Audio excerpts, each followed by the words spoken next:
138 സങ്കീർത്തനം. കൃതജ്ഞതാഗീതം. കർത്താവെ, ഞാൻ പൂർണ്ണ ഹൃദയത്തോടെ അങ്ങേക്ക് നന്ദി പറയുന്നു. ദേവന്മാരുടെ മുൻപിൽ ഞാൻ അങ്ങയെ പാടിപ്പുകഴ്ത്തും. ഞാൻ അങ്ങയുടെ വിശുദ്ധ മന്ദിരത്തിനു നേരെ ശിരസ് നമിക്കുന്നു.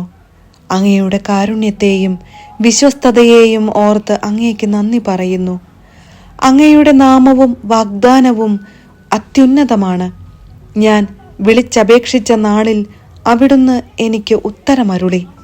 അവിടുന്ന് എൻ്റെ ആത്മാവിൽ ധൈര്യം പകർന്ന് എന്നെ ശക്തിപ്പെടുത്തി.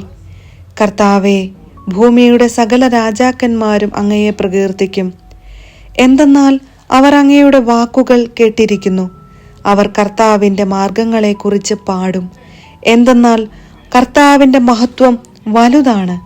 കർത്താവ് മഹോന്നതനാണെങ്കിലും താണവരെ കടാക്ഷിക്കുന്നു. അഹങ്കാരികളെ അവിടുന്ന് അകലെ വച്ചു തന്നെ അറിയുന്നു. കഷ്ടതകളിലൂടെ കടന്നു പോകുന്നെങ്കിലും എൻ്റെ ജീവനെ അവിടുന്ന് പരിപാലിക്കുന്നു. എൻ്റെ ശത്രുക്കളുടെ ക്രോധത്തിനെതിരെ അവിടുന്ന് കരം നീട്ടും.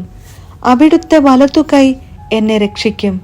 എന്നെക്കുറിച്ചുള്ള തൻ്റെ നിശ്ചയം കർത്താവ് നിറവേറ്റും. കർത്താവെ, അവിടുത്തെ കാരുണ്യം അനന്തമാണ്. അങ്ങയുടെ സൃഷ്ടിയെ ഉപേക്ഷിക്കരുതേ.